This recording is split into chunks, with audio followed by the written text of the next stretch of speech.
লোটে মাছের ঝাল করব। পেঁয়াজটা আগে দিয়ে দিলাম,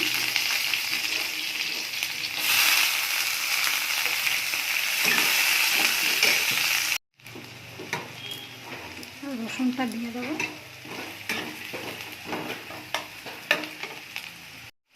পেঁয়াজটা লাল লাল করে ভাজা হয়ে গেছে, এবার টমেটো দিয়ে দেবো, লঙ্কা, হলুদ, নুন দিয়ে দিচ্ছি।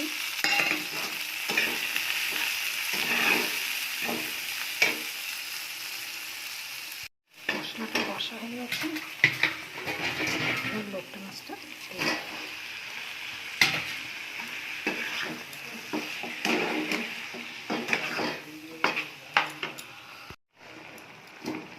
লোটে মাছ হয়ে এসেছে। এবার ধনে পাতা দেবো,